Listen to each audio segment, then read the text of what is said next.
My name is Julia. I am 59 years old. I am an old woman.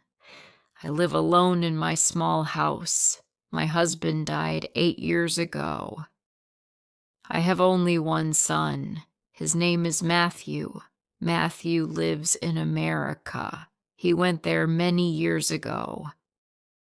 Now he lives with his wife and 2 children. He has a good life. He has a big house and a good job. But I live here alone. I wake up early. I clean the house. I cook food for myself. I sit alone in the evening. No one comes to see me. Matthew does not call me much. Sometimes he sends me money. Sometimes he says, "I will come to visit you soon, Mother." But he never comes. Still, I wait for him.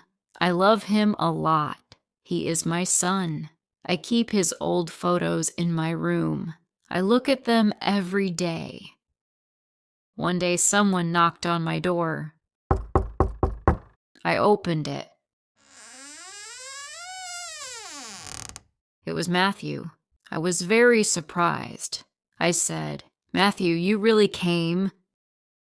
He smiled. He looked happy. I hugged him. My eyes were full of tears. He came inside. I made tea for him. We sat and talked. I asked, "How is Holly? How are the kids?" He said, "They are all fine." I asked, "Why did you come?" He said, "I missed you, Mother. You live here alone. I worry about you. I want to take you to America." I was quiet. He said, "You are getting old. It is not safe here. You should come with me. You will be happy there." I said, "But this is my home. I was born here. I got married here. Your father lived here. I cannot leave this house." Matthew looked serious. He said, "This house is very old. It is not good for you. In America, you will have everything. You will have your own room. You can see the kids every day. Holly also wants you to come." That night, I sat alone and thought, what should I do? I thought. I did not want to leave, but Matthew was my only son. The next morning he said, "Mother, we should sell this house. You don't need it anymore. You will live with us. You can use the money for your new life." I looked at him. He smiled. I thought maybe he really loved me. So I said, "Yes." I sold my house. Matthew took all the money. I packed my bag. We went to the airport together. I was sad, but I also felt happy. I thought I will be with my son now. At the airport, Matthew said, "Mother, wait here. I will bring a wheelchair. The way is too long. You cannot walk so far. I will be back in 5 minutes." I said, "Okay." I sat on a chair. 10 minutes passed. Matthew did not come back. I thought maybe the line is long. I waited. 30 minutes passed. Still he did not come. I felt scared. I looked at the big door again and again, but Matthew was gone. Now it had been 45 minutes. I was still sitting there. I looked at every face, but no face was my son. I told myself, "Matthew cannot leave me. He is my son." An hour passed. My heart began to beat fast. Just then a police officer saw me. He walked toward me and said, "Ma'am, are you waiting for someone?" I said, "Yes, my son. He is bringing a wheelchair for me. We are going to America." The officer asked, "Do you have his photo?" I took out Matthew's picture from my bag. I also showed my ticket. The officer nodded. He said, "Please wait here. I will check inside." I said, "Thank you." I sat again and waited. After a long time, the officer came back. He looked sad. He sat next to me and said, "Ma'am, I am sorry. Your son has boarded the flight. He has gone. He is already in the air. The plane has taken off. He did not take a wheelchair. He went alone." I froze. My heart stopped for a second. I could not speak. I could not cry. I just sat there.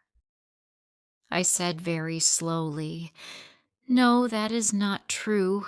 My son Matthew, he loves me. He said he will take me with him." The officer said, "I saw everything. He walked to the gate. He gave his passport. He entered the plane alone." Tears came to my eyes. My heart broke. Why? Why did he leave me? Why would he do this? I am his mother. I sold my house. I gave him all my money. I trusted him. I cried and cried. The officer's eyes also became wet. He said, "Some people forget their hearts. I am sorry, ma'am." I said, "Julia Preston." Then he said, "What is your name?" He said, "My name is Paul White. I am a police officer here. You're like my mother. My real mother died 5 years ago. When I look at you, I remember her." He continued, "Come with me. You cannot sit here. You will get sick. Come to my house. My wife is kind. She will cook you food." I said, "But I don't want to trouble you." He smiled and said, "It's not trouble, it's love. You remind me of my mother. You are like a blessing to me."